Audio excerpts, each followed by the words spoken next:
وأهل بيته وذرياته أجمعين والعاقبة للمتقين. قال الله تبارك وتعالى في شأن حبيبه الكريم: إن الله وملائكته يصلون على النبي يا أيها الذين آمنوا صلوا عليه وسلموا تسليما. اللهم صل على سيدنا مولانا محمد معدن الجود والكرم وآله وبارك وسلم صلاة وسلاما عليك يا سيدي يا رسول الله وعلى آلك وأصحابك يا نور الله. قال رسول الله صلى الله تعالى عليه وسلم: العلماء ورثة الأنبياء، او کما قال علیہ الصلوۃ والسلام. معزز حاضرین کرام، اللہ کے فضل و کرم سے گزشتہ ہفتے گزشتہ جمعے ہم نے خواجہ خواجگان حضرت سیدنا غریب نواز معین الدین حسن سنجری رحمۃ اللہ تعالیٰ علیہ کے حوالے سے گفتگو کی تھی اور ان کے کچھ اوصاف حمیدہ کا ذکر کیا تھا. الحمدللہ پوری دنیا جانتی ہے کہ وہ اللہ کے ولی تھے اور ان کے فیض و برکات آج بھی جاری و ساری ہیں. تو یہ اللہ کے اولیاء کرام کی شان ہوتی ہے کہ وہ اپنی زندگی میں بھی اللہ کی مخلوق کو نوازتے ہیں اور اس دنیا سے پردہ فرمانے کے بعد بھی اللہ کے بندوں پہ کرم نوازیاں فرماتے رہتے ہیں. اور غریب نواز رحمۃ اللہ علیہ کی ذات مبارکہ تو وہ ذات ہے کہ جن کے فیض و برکات کا اقرار غیروں نے بھی کیا. یہاں تک کہ اس زمانے میں ہندوستان میں ایک وائس رائے نے لکھا کہ میں نے دیکھا کہ ایک شخص اپنے قبر میں لیٹے ہوئے ایسے ہی تصرف کر رہا ہے جس طرح کہ اپنی زندگی میں کرتا تھا. تو میں نے چاہا کہ آج کچھ حضور غریب نواز رحمۃ اللہ علیہ کی تعلیمات کو بیان کیا جائے کہ آپ کی تعلیمات کیا تھی، آپ لوگوں کو کیا سکھایا کرتے تھے. تو دیکھیے، سیدنا غریب نواز رحمۃ اللہ تعالیٰ علیہ نے اپنی زبان سے، اپنے قلم سے، اپنے عمل سے لوگوں کو دین اسلام کی تعلیم دی. آپ رحمۃ اللہ علیہ کے ملفوظات موجود ہیں جو کتابوں کی صورت میں ہیں، اس کو ہم دیکھتے ہیں تو اس میں آپ نے شریعت، طریقت، حقیقت، معرفت، اسی طرح اللہ تبارک و تعالیٰ کی محبت، اللہ تبارک و تعالیٰ کا شوق، نبی علیہ الصلوۃ والسلام کی محبت، فرائض و سنتوں کی پیروی، خوف خداوندی اور دیگر تمام معاملات جو نبی علیہ الصلوۃ والسلام کی تعلیمات سے ثابت ہے، جو قرآن و سنت سے ثابت ہے، وہی باتیں آپ نے لوگوں کو سکھائی. اور یہ باتیں خاص پیش کرنے کا مقصد یہ ہے کہ ہر زمانے میں رہزن پائے جاتے ہیں، دھوکے باز لوگ ہوتے ہیں جو بزرگان دین رحمہم اللہ کا نام لے کر لوگوں سے دھوکے بازی کرتے ہیں اور ظاہری طور پہ کچھ شعبدے بازیاں دکھا کر کچھ جنہیں لوگ کرامت کہنے لگ جاتے ہیں اس سے لوگوں کو گمراہ کرتے ہیں. خود بھی شریعت سے دور ہوتے ہیں، لوگوں کو بھی شریعت سے دور کرتے ہیں. تو اس لیے مناسب ہوا کہ حضور سیدنا غریب نواز رحمۃ اللہ علیہ کی تعلیمات کو پیش کیا جائے تاکہ لوگوں کو معلوم ہو جائے کہ حقیقی تعلیمات کیا ہوتی ہیں. صرف ظاہری طور پر شعبدے بازی دکھا دینا یا کسی کا مشکل حل کر دینا یا کسی کو تعویذ دے دیا تو اس کی شفا ہو گئی یا کسی پہ دم کر دیا تو وہ صحت مند ہو گیا، تو لوگ سمجھنے لگتے ہیں کہ جناب یہ بہت بڑا ولی اللہ ہے، یہ تو بہت بڑا کمال کا آدمی ہے. حالانکہ آپ کے علم میں ہونا چاہیے کہ یہ کرامات جنہیں ہم کہتے ہیں، تو کرامات ہوتی کیا ہے؟ وہ حیرت انگیز کام ہوتا ہے کہ جو عادتاً لوگوں سے ممکن نہیں ہوتا، لیکن اللہ تبارک و تعالیٰ اپنے کسی بندے پہ فضل فرماتا ہے تو اس کے ذریعے ان باتوں کو ظاہر فرما دیتا ہے. اس کی دعا سے، اس کے اشارے سے اللہ تبارک و تعالیٰ وہ کام کر دیتا ہے. تو اسے اگر نیک مسلمان جو شریعت پہ عمل کر رہا ہے، قرآن و سنت کا پابند ہے، اگر اس سے اس قسم کے کام ظاہر ہو تو اس کو کرامت کہا جاتا ہے۔ لیکن اگر وہ مسلمان نیک نہیں ہے، فاسق و فاجر ہے، اور فاسق و فاجر ہونے کے لیے اتنا کافی ہے کہ نمازیں ادا نہیں کرتا، عورتوں سے بے حجابانہ میل جول رکھتا ہے، حضور علیہ السلام کی تعلیمات کی خلاف ورزی کرتا ہے، تو اب اگر وہ شخص کتنی ہی کرامتیں دکھا دے، کتنے حیرت انگیز کام دکھا دے، وہ کرامت نہیں ہے بلکہ استدراج کہلاتا ہے۔ استدراج یعنی اللہ تبارک و تعالیٰ اس کو اپنی گمراہی میں اور آگے بڑھاتا ہے اور پھر اچانک اس کے پکڑ فرما لیتا ہے۔ تو ہمارے لوگ، کم علم لوگ ان دونوں میں فرق نہیں کرتے، حالانکہ یہی بات اگر حقانیت کی دلیل ہو تو بہت سارے کفار ہیں جو ایسے کام کرتے ہیں، حیرت انگیز کام کرتے ہیں، باقاعدہ دیواروں پہ چیکنگ ہوتی ہے، فلانا عامل بابا، فلانا فلانا، اس طرح کے، اور لوگ ان کے پاس جاتے ہیں، لوگوں کے کام ہوتے ہیں، تو اس کا مطلب یہ نہیں کہ وہ اللہ کے ولی ہو گئے ہیں۔ تو اسی طرح ہم کو فرق کرنا چاہیے کہ دین پہ کون عمل کرنے والا، کون عمل کرنے والا نہیں ہے۔ جو دین پہ عمل کرنے والا پھر اس سے کرامت ظاہر ہو یا نہ، وہ اللہ کا نیک بندہ ہے، اور جو دین پہ عمل کر رہا ہے وہ ہوا میں اڑ کے دکھائے، یا پانی پہ چل کر دکھائے، یا آگ کھا کر دکھائے، یا تلوار اپنی گردن میں مار کے ادھر سے مارے ادھر سے نکال کر دکھائے، وہ کوئی کرامت نہیں ہے، وہ شعبدے بازی ہے، وہ استدراج ہے۔ وہ اس چیزوں میں فرق کرنا چاہیے۔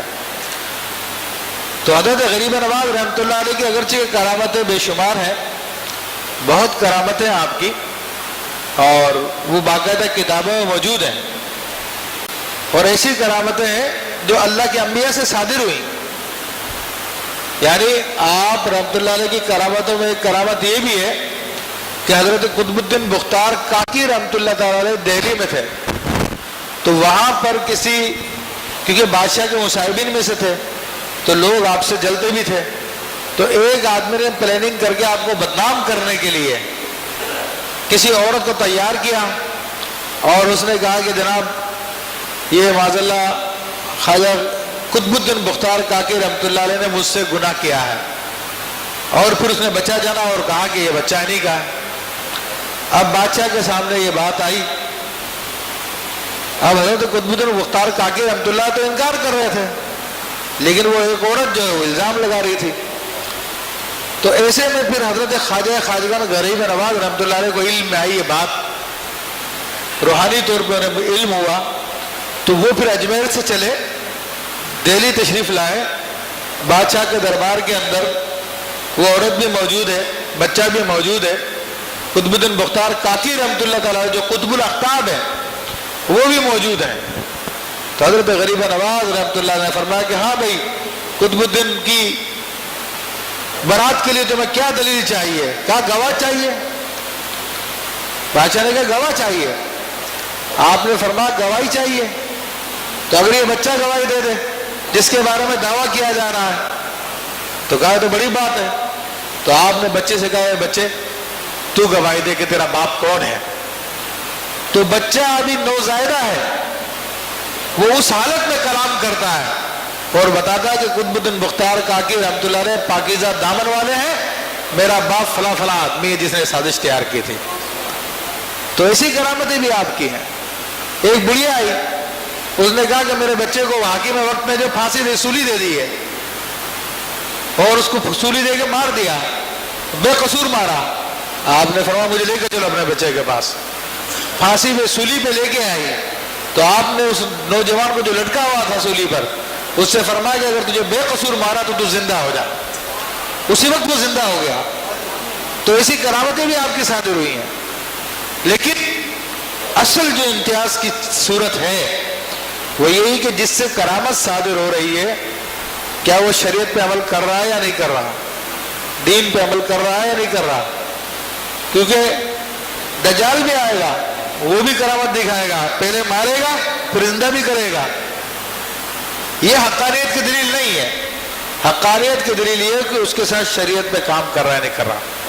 تو غریبہ نواز رحمۃ اللہ علیہ کی ہم تعلیمات کو دیکھتے ہیں تو اس میں رسول اللہ صلی اللہ تعالیٰ علیہ وسلم کی شریعت مطالعہ کا خاص طور پہ ذکر ہے۔ آپ ملفوظات شریف اٹھا کے دیکھیں کہ نماز کی بڑی ترغیب دلائی آپ نے، اور نماز کو اپنے اوقات میں پڑھنے کا حکم دیا۔ آپ فرماتے ہیں کہ نماز وہ ہے کہ قیامت کے دن سب سے پہلے اسی کے بارے میں سوال کیا جائے گا۔ اگر کوئی شخص اپنی نمازوں میں پورا ہو گیا، کامیاب ہو گیا، تو وہ کامیاب ہو جائے گا۔ اگر نمازوں کے معاملے میں وہ کمزور رہ گیا، پھنس گیا، تو اسے جہنم کا منہ دیکھنا پڑے گا۔ تو اب اندازہ کر لیجئے کہ بہت سارے صوفیہ اس زمانے میں جو اس تصوف کا دعویٰ کرتے ہیں، کوئی اپنے آپ کو کہتا ہے کہ جناب میں غریب نواز سے مجھے فیض آ رہا ہے، تو کوئی کہتا ہے کہ جناب سرکار غوث پاک سے میرا بڑا رابطہ ہے، بڑا تعلق ہے، اور انہوں نے آستانے بنائے ہیں باقاعدہ۔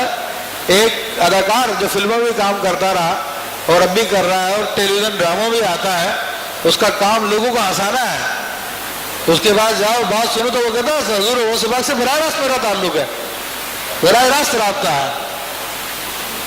نہ نماز پڑھے، نہ شریعت کے مطابق عمل کرے، نہ چہرہ مسلمانوں جیسا اس کا، لیکن وہ بیچارے جو جاہل عوام ہیں وہ آگے سمجھنے لگتے کہ ہاں یار اس کا بڑا رابطہ ہے، اس نے بڑی جناب یہ کمرہ سجایا ہوا ہے، بڑا آستانہ بنایا ہوا ہے۔ تو میرے بھائی وہ فراڈی لوگ ہیں۔ تو غریبہ نواز رحمۃ اللہ نے یہ نماز کی تعلیم فرمائی۔ پھر آپ فرماتے ہیں کہ نماز کو وقت پیدا کرنا چاہیے، کہ یہ بہت بڑا گناہ ہے کہ انسان کی نماز قضا ہو جائے۔ پھر ترغیب کے طور پر آپ نے ایک واقعہ بیان فرمایا کہ دوران سیاحت میرا ایک شہر سے گزر ہوا، تو وہاں کے لوگوں کو میں نے دیکھا کہ وہ نماز کا وقت آنے سے پہلے ہی وضو کر لیتے ہیں اور نماز کے لیے پہلے سے تیاری کر لیتے ہیں۔ تو میں نے پوچھا کہ یہ تم لوگوں نے عادت کیوں بنائی کہ ابھی ٹائم بھی نہیں ہوا نماز کا اور تم لوگ پہلے سے وضو کر لیتے ہو؟ تو انہوں نے کہا کہ رسول اللہ صلی اللہ علیہ وسلم نے ارشاد فرمایا کہ عجلوا بالتوبۃ قبل الموت، کہ تم موت سے پہلے توبہ کر لو اور نماز کے فوت ہونے سے پہلے نماز کی تیاری کر لو۔ تو انہوں نے باقاعدہ اپنے حدیث شریف نقل فرمائی۔ اس طرح سے آپ نے اپنے مریدین کے، اپنے حلقہ احباب کے لوگوں کو نماز کی اہمیت کی تعلیم دی۔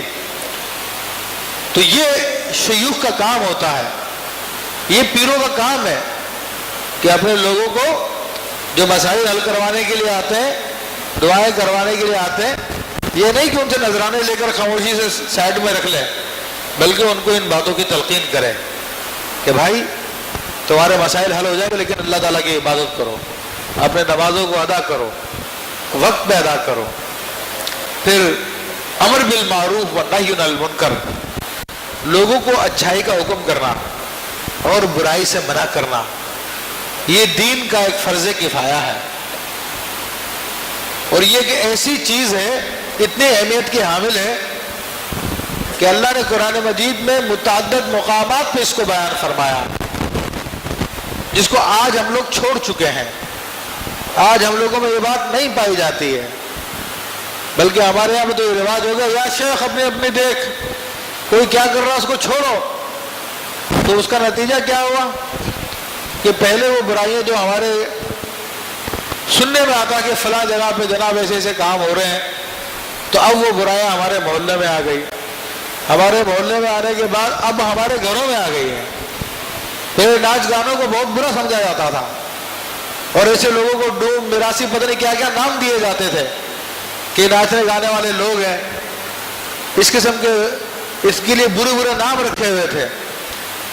تو آج لوگ اس میں فخر کرنے لگے ہیں، گھروں کے اندر جو ہے باقاعدہ ناچ بھی دیکھے جاتے ہیں، ڈانس بھی دیکھے جاتے ہیں، گانے بھی سنے جاتے ہیں، اس کو برائی سمجھنا چھوڑ دیا۔ تو وجہ یہی ہوئی کہ ہم نے اس کے بارے میں منع کرنا چھوڑ دیا۔ ہمارے محلے میں پاس پڑوس میں کوئی چلاتا گانا تو ہم لوگ اس کو سن کے چپ چاپ گزر جاتے ہیں، یار کرنے دو اپنے بلا سے۔ حالانکہ ہم میں کوئی ہمت کرے اس کو جا کے کہے کہ بھائی تم برا کر رہے ہو، تو کم سے کم نہیں مانے، کم سے کم اپنا ذمہ داری تو ہم ادا کر دیں گے. لیکن ہم لوگوں نے یہ بات چھوڑ دی ہے، جس کے نتیجے میں اب ہمارے گھروں میں داخل ہو گئی ہے.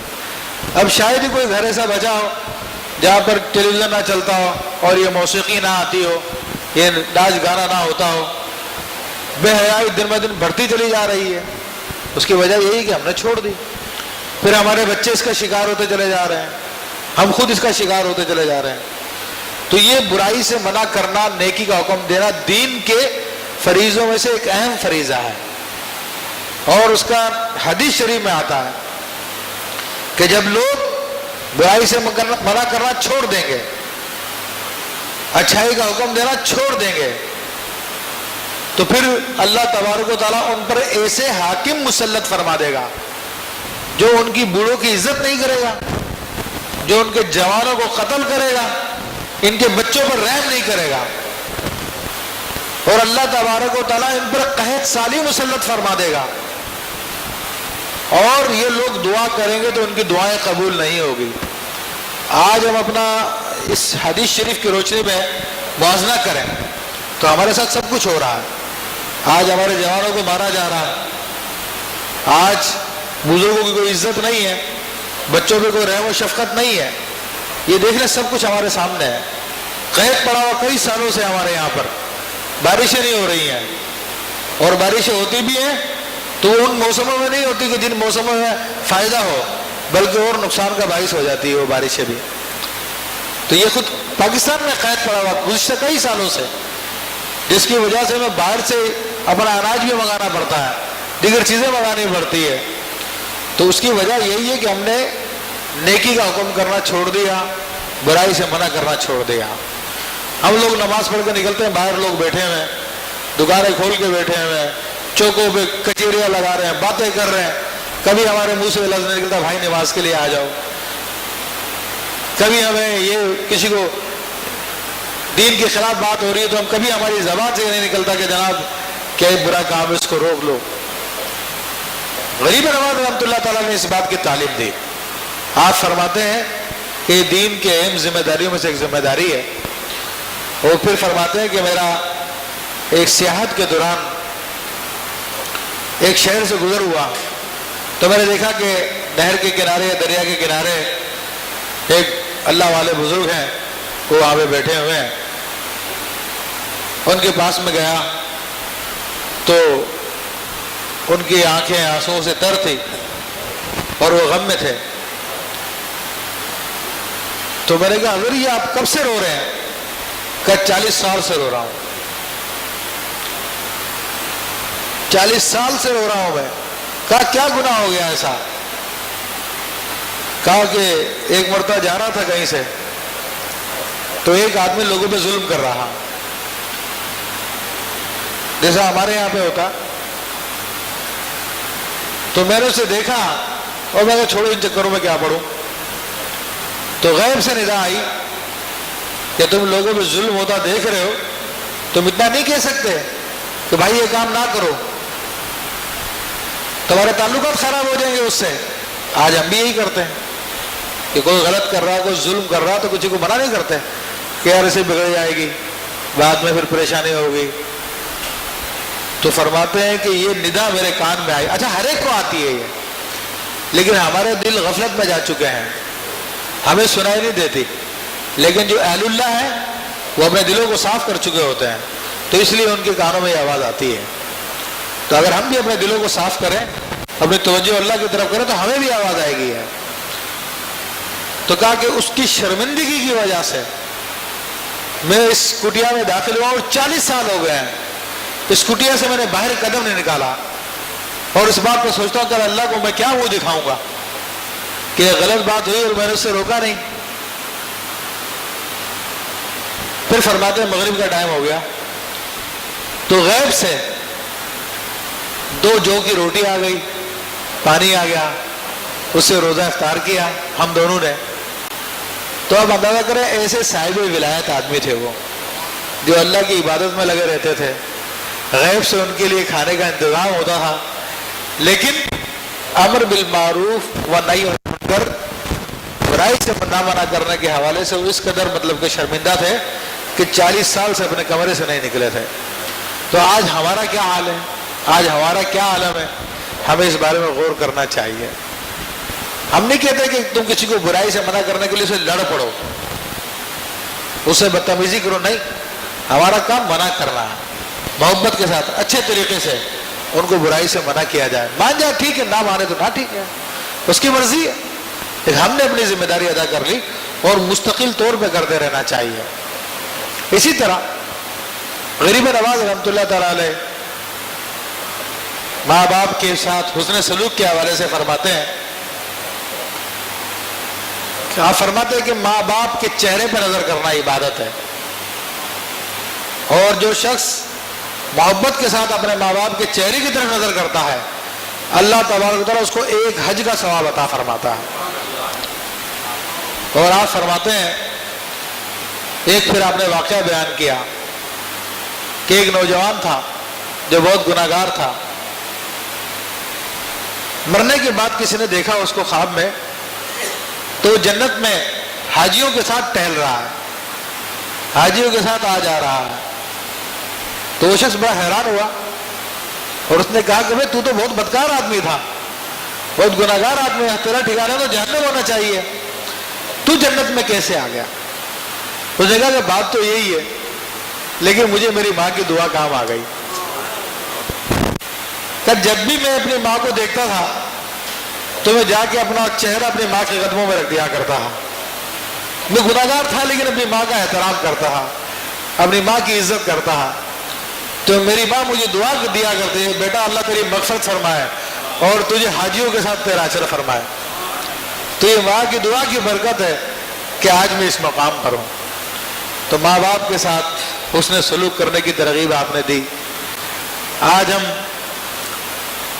جس معاشرے میں رہ رہے ہیں وہاں پہ اسلام اجنبی ہوتا جا رہا ہے, اسلام کی تعلیمات اجنبی ہوتی جا رہی ہے. ویسے تو سب مسلمان کہتے ہیں اپنے آپ کو, سب کہتے ہیں ہمارا مذہب اسلام ہے, ہمارا دین اسلام ہے, لیکن اسلام کی تعلیمات وہ اجنبی ہوتی جا رہی ہیں اور ہمیں پتہ بھی نہیں ہوتا کہ سامنے والا اسلام کے بارے میں بکواس کر رہا ہے اور ہم سمجھ رہے ہوتے ہیں کہ شاید اسے کوئی بھی غلط بات نہیں کہہ رہا. مثال کے طور پہ آج ہمارے یہاں پہ ہنسنا ہنسانا کہکے لگانا ایک پروفیشن بن چکا ہے. اس کے لیے اسپیشل لوگ ہوتے ہیں جو لوگوں کو ہنساتے ہیں, کامیڈین ہوتے ہیں جو لوگوں کو خوش کرتے ہیں, لطیفے بازیاں کرتے ہیں, جس پہ لوگ جو ہے ہنس ہنس کے لوٹ پوٹ ہو جاتے ہیں. اور جو پیسے والے لوگ ہوتے ہیں ان میں بعض لوگ تو ایسے لوگوں کو اپنے پاس نوکری پر رکھتے ہیں کہ جب وہ کام کاج کر کے بور ہو جاتے ہیں تو پھر وہ ہنسانے کا کام کرتا ہے. ٹیلی ویژن پہ ان کے شو ہوتے ہیں, گلیوں محلوں میں شو ہوتے ہیں, اب اسکولوں میں بھی آنے لگے ہیں بچوں کو.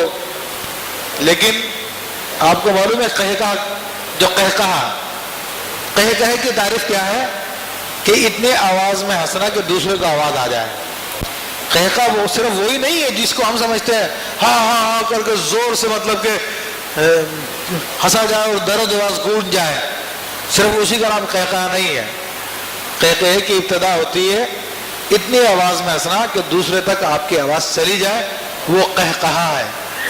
اور حضور علیہ الصلوۃ والسلام نے اپنی پوری زندگی میں کبھی قہقہ نہیں لگایا. آپ تبسم فرمایا کرتے تھے اور اگر زیادہ ہوا تو آپ نے ہنسی فرمائی.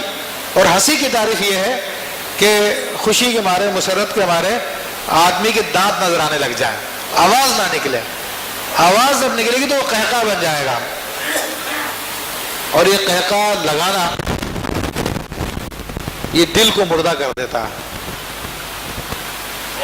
اور قبرستان میں اگر ہنسا جائے, قہقہ لگایا جائے, تو پھر قبر میں یا مسجد میں قہقہ لگایا جائے تو وہ پھر قبر میں اندھیرا پیدا کرتا ہے. لیکن آج ہمارے یہاں پہ اس سے کوئی بھی واقف نہیں ہے, سمجھتے ہیں تو زندہ دلی ہے, یہ تو بہت ضروری ہے, اس کو زندہ دلی قرار دیتے ہیں, حالانکہ اسلام کی تعلیمات کے بالکل خلاف ہے. اسی طرح اور ہمارا میڈیا جو کام کر رہا ہے وہ تو اسلام دشمنی پوری پوری کر رہا ہے, چاہے وہ مسلمانوں کا میڈیا ہو چاہے غیر مسلموں کا ہو. عموماً ٹیلی ویژن پہ مختلف چیزیں ماڈرنزم کے نام پہ دکھائی جاتی ہے، اور ہمارے ملک میں، مسلمانوں کے ملک میں رہتے ہوئے ایسے قوانین بنائے گئے جو اسلام کی تعلیمات کے خلاف ہے۔ تو میرا اس کی تفصیل الگ ہے، ہم غریب نواز رحمۃ اللہ علیہ کی تعلیمات کے حوالے سے بات کر رہے ہیں۔ اسی طرح شریعت مطہرہ کی تعلیمات آپ نے عام فرمائی، صدقے کی ترغیب دلائی۔ آپ فرماتے ہیں جو صدقہ کرتا ہے، بھوکے کو کھانا کھلاتا ہے، تو اللہ تبارک و تعالیٰ اس کے بیچ میں اور جہنم کے بیچ میں 7 حجابات حائل کر دیتا ہے۔ پھر معرفت کے حوالے سے دیکھا جائے، محبت کے حوالے سے دیکھا جائے، تو اس کے اندر بھی آپ کی تعلیمات بہت ہیں۔ آپ فرماتے ہیں کہ پہلے بندہ عشق الہی میں گرفتار ہو کر عاشق بنتا ہے، عاشق سے پھر معشوق بنتا ہے، معشوق سے پھر عشق بن جاتا ہے۔ پہلے عاشق بنتا ہے، پھر معشوق بنتا ہے، اور پھر خود عشق ہو جاتا ہے۔ اس کو یوں کہہ لیجئے کہ پہلے محب بنتا، محبت کرنے والا، پھر خود محبوب ہو جاتا ہے، اور پھر خود حب، محبت بن جاتا ہے۔ اس کو یوں بھی کہتے ہیں صوفیہ کرام کہ پہلے انسان ذاکر بنتا ہے، اللہ کا ذکر کرتا ہے، تو جب ذکر کرتا ہے وہ ذاکر ہو جاتا ہے، پھر وہ مذکور بن جاتا ہے، جس کا ذکر کیا جا رہا ہوتا وہ وہی ہو جاتا ہے، اور پھر مذکور کے بعد وہ خود ذکر بن جاتا ہے، ذکر بن جاتا ہے۔ تو اب اس سے کیا مراد ہے؟ یہ بڑی محبت کی انتہائی حدیں ہیں، اور اہل اللہ اللہ تبارک و تعالیٰ کے عاشق ہوتے ہیں، اللہ سے محبت کرنے والے ہوتے ہیں۔ محبت کے اندر عشق مجازی کی بات نہیں کر رہا، دنیاوی محبت کی بات نہیں کر رہا، میں اللہ جل شانہ کی محبت کی بات کر رہا ہوں، میں اللہ کے رسول صلی اللہ علیہ وسلم کی محبت کی بات کر رہا ہوں۔ تو محبت میں انسان جس سے محبت کرتا ہے تو اس کی یاد کرتا ہے، اس کی یاد کرتا ہے، تو یاد میں وہ فنا ہو جاتا ہے، پھر اپنے آپ کو خود وہی سمجھنے لگتا ہے جس کی یاد میں لگا ہے، اور پھر سے اگلا درجہ ہے۔ اس کو مثال سے سمجھ لیجئے کہ لیلا مجنو کے واقعات کتابوں میں ملتے ہیں، تو یہ بھی میں آپ کو عرض کر دوں کہ لیلا مجنو کو حقیقی واقعہ نہیں ہے، بلکہ مجنو جو تھے ان کا نام قیس تھا، قاف یہ سین، قیس، اور یہ بنو عامر کے شخص تھے، اور یہ بڑے اولیاء کرام میں سے تھے، لیکن اللہ تعالیٰ سے اپنی محبت کو یہ چھپاتے تھے، کہ جو اہل اللہ ہوتے ہیں وہ اپنی محبت کو ظاہر نہیں کرتے، وہ اپنی محبت کو چھپا کے رکھتے ہیں۔ تو وہ اپنی محبت کو چھپایا کرتے تھے اور ایسے لیلا کا نام لے دیا کرتے تھے۔ لوگ سمجھتے شاید کسی عورت سے ان کو عشق ہو گیا، حالانکہ ایسا معاملہ نہیں تھا، وہ تو اپنی محبت کو چھپا۔ اور یہ بہت سارے ایسے واقعات ہیں جن میں اہل اللہ اپنے عشق کو چھپاتے ہیں۔ عبد الوہاب شعرانی رحمۃ اللہ علیہ نے لکھا ایک بزرگ کے حوالے سے کہ انہوں نے رسول اللہ صلی اللہ علیہ وسلم کی زیارت کی خواب میں، مصر کے ایک بزرگ تھے، اور انہوں نے پوچھا کہ یا رسول اللہ صلی اللہ علیہ وسلم، یہ جو مصر میں ایک عورت سیدہ نفیسہ ہے، یہ لوگوں سے مانگتی پھرتی ہے، اس کا کیا معاملہ ہے؟ تو رسول اللہ صلی اللہ علیہ وسلم نے ارشاد فرمایا، وہ اپنی محبت کو چھپاتی ہے، جو اللہ تبارک و تعالیٰ سے اس کو محبت ہے، اس کو چھپانے کے لیے اس نے ڈھونگ رچایا ہوا، تاکہ لوگ سمجھے وہ گداگر ہے، بھکارن ہے، اور کوئی ان کی طرف متوجہ نہ ہو جائے، تاکہ وہ جو ٹائم اللہ کے لیے خرچ کرتی ہیں، اللہ کی یاد میں گزارتی، پھر لوگوں کو دینا پڑے گا وہ ٹائم، کیونکہ جو اللہ والے ہوتے ہیں لوگ ان کے گرد جمع ہو جاتے ہیں، پھر ان کی توجہ اللہ کی طرف ہونے کے بجائے لوگوں کی طرف ہو جاتی ہے، تو اپنے ٹائم کو بچانے کے لیے کرتے ہیں۔ تو یہ مجنون کا جو معاملہ تھا وہ اپنے عشق کو چھپاتے تھے۔ ان کے واقعات بہت سارے ہیں۔ ان کا مجنون نام کیسے پڑا؟ حضرت امام جعفر صادق رضی اللہ تعالیٰ عنہ ایک مرتبہ اپنے مصاحبین میں بیٹھے ہوئے تھے، تو خلافت اہل بیت کا حق تھا، لیکن بنو عباس نے اس زمانے میں قبضہ کیا ہوا تھا، تو بات ہوئی کہ بھئی خلافت کا حقدار کون ہے؟ مجنون بھی اس محفل میں تھا، اس وقت اس کا نام قیس تھا. تو لوگ دلائل دے رہے تھے کہ خلافت کے حقدار آپ ہیں، خلافت کے حقدار آپ ہیں. تو مجنون سے پوچھا امام جعفر صادق نے کہ قیس تو بتا خلافت کے حقدار کون ہے؟ اس نے کہا خلافت کا حقدار لیلا ہے، اس کا عشق تھا. تو اس کو اپنے معشوق کے ساتھ کچھ نظر ہی نہیں آتا تھا. تو آپ نے پھر کہا انت مجنون، کہ تو مجنون ہے، تو پاگل ہے. تو اس وقت سے اس کا نام مجنون پڑ گیا، ورنہ نام قیس ہے. اب جب اس کی محبت ابتدائی درجے میں تھی تو اس کا معاملہ کچھ اور تھا. اسے پوچھا گیا، ایک مرتبہ ستارے کو دیکھ رہا تھا. امام غزالی لکھتے ہیں مکاشف القلوب میں، ستارے کو دیکھ رہا تھا. تو کسی نے پوچھا کہ مجنون یہ کیا کر رہا ہے تو لیلا کے گھر کو دیکھ، شاید تجھے لیلا نظر آ جائے. اس نے کہا نہیں، میں بس اس ستارے پہ اکتفا کرتا ہوں جس کی روشنی لیلا کے گھر پہ پڑ رہی ہے. یہ ابتدا میں حال تھا. جب اس کی محبت اور بڑھی تو کسی نے پوچھا کہ مجھے لیلا کہاں ہے؟ تو کہا کون لیلا؟ لیلا تو میں خود ہوں. اب اس درجے میں آ گیا کہ اپنی ذات کو بلا کر خود کو لیلا سمجھنے لگا. تو یہ عاشق سے معشوق بن جانا ہے، یہ ذاکر سے مذکور بن جانا ہے، یہ محب سے محبوب بن جانا ہے. تو اس طرح پھر یہ درجات ہوتے ہیں. بابا بلے شاہ رحمۃ اللہ علیہ کے بارے میں آتا ہے کہ سید تھے اور ان کے پیر جو تھے وہ آرائی تھے. رستم عنایت علی شاہ صاحب رحمۃ اللہ تعالیٰ علیہ. تو لوگوں نے کہا بلے شاہ تم سید ہو کے آرائی کے مرید بنے ہو. لوگوں نے آپ پہ ملامت کی. تو باقاعدہ آپ کی پوری ایک غزل ہے اس میں کہ بلے نو سمجھاونا یا پابیاں تے پر جائیاں، اس طرح کچھ ہے، پہنا تے پر جائیاں. پنجابی زبان میں ہے وہ کہ بلے کو بھابھی اور بہنیں سمجھانے آئیں. تو بلے شاہ رحمۃ اللہ نے فرمایا کہ جو مجھ کو سید کہے وہ جائے جہنم میں، اور جو مجھ کو آرائی کہے وہ جائے جنت میں. یعنی محبت میں اپنے پیر کے اتنے بڑے ہو. پھر کسی نے پوچھا کہ اچھا بلے شاہ یہ تو بتاؤ کہ تم سید ہو آرائی تم ہو کیا؟ تو بلے شاہ نے جو جواب دیا تو وہ فرماتے ہیں کہ رانجھا رانجھا کرتے میں آپ ہی رانجھا ہوئی. ہیر وارث شاہ کا بھی ایک قصہ ہے. تو ہیر سے جب پوچھا گیا تو اس نے کہا کہ میں رانجھا کی محبت میں اتنی گم ہو گئی ہوں کہ اپنے آپ کو بھول چکی ہوں، میں خود بھی اپنے آپ کو اب رانجھا سمجھتی ہوں. تو یہ اہل اللہ پہ بھی یہ معاملہ آتا ہے کہ وہ اللہ جل شانہ کی محبت میں اتنے غرق ہو جاتے ہیں کہ اپنی ذات کو بھول جاتے ہیں اور پھر خود وہ ذکر میں چلے جاتے ہیں. اور یہ بات کوئی قصے گانے والی نہیں ہے، یہ بخاری شریف کی حدیث ہے. بخاری شریف کی حدیث میں یہ بات، اس بات کو بیان کر کے بات کو ختم کرتا ہوں. میں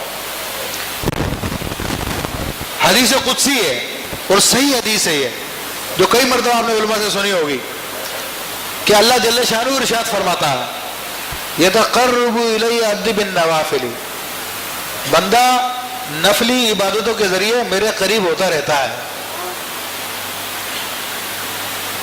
پھر فرمایا کہ یہاں تک کہ وہ مجھ سے محبت کرنے لگ جاتا ہے اور میں اس سے محبت کرنے لگ جاتا ہوں. کون؟ اللہ فرما رہا حتی یحبنی واحبہ، یہاں تک کہ وہ مجھ سے محبت کرتا ہے اور میں اس سے محبت کرتا ہوں. پھر آگے حدیث میں الفاظ ہے کہ محبت اتنی بڑھتی ہے کہ کنت یدہ التی یبطش بہا، میں اس کے وہ ہاتھ بن جاتا ہوں جس سے وہ پکڑتا ہے، وہ اس کی آنکھیں بن جاتا ہوں جس سے وہ دیکھتا ہے، اس کے کان بن جاتا ہوں جس سے وہ سنتا ہے، اس کے پاؤں بن جاتا ہوں جس سے وہ چلتا ہے. اور بعض روایتوں میں کہ کنت، میں وہی ہو جاتا ہوں. یہ حدیث شریف کے اندر ہے. تو پھر جب اہل اللہ جب اس مقام کو پہنچ جاتے ہیں تو پھر ان کا کہا ہوا خدا کا کہا ہوتا، ان کی زبان کھل ہو جاتی ہے. وہ یہاں پر بیٹھ کے ساری دنیا کو دیکھ لیتے ہیں. جیسے حضور غوث پاک فرماتے ہیں کہ میں اللہ کے شہروں کو رائی کے دانے کے برابر دیکھتا ہوں، اس طرح دیکھتا ہوں میں. ان کی سماعتیں ایسی ہو جاتی ہیں. تو یہ خدا جل شانہ کا عشق و محبت اس مقام پہ بندے کو پہنچا دیتا ہے. تو غریب نواز رحمۃ اللہ نے اسی بات کو بیان فرمایا. اچھا پھر وہ خود بندہ ذکر ہو جاتا ہے، وہ خود بندہ عشق ہو جاتا ہے۔ اس سے کیا مراد ہے کہ وہ اب اس پر اللہ کی کوئی صفت اس پہ غالب آ جاتی ہے اور وہ اللہ تبارک و تعالیٰ کی صفت کا مظہر بن جاتا ہے۔ اور اللہ فرماتا ہے صبغۃ اللہ، اللہ کا رنگ، اور اللہ کے رنگ سے بہتر کس کا رنگ ہے؟ تو اب اس پہ اللہ کی صفات کا رنگ چڑھ جاتا ہے اور اس کے معاملات ہی بدل جاتے ہیں۔ تو برا یہ غریب نواز رحمۃ اللہ کی تعلیمات میں سے میں نے چند ایک باتیں بیان کی، تو ان سے عقیدت و احترام کا تقاضا یہی ہے کہ صرف نیاز اور فاتحہ تک اپنا معاملہ نہ رکھا جائے، بلکہ ان کی تعلیمات کو اپنانے کی کوشش کی جائے اور اس راہ کو اپنایا جائے جس کی انہوں نے تعلیم دی۔ اللہ تبارک و تعالیٰ ہمیں ان کے فیوز و برکات سے متمتع فرمائے، آمین بجاہ النبی الامین۔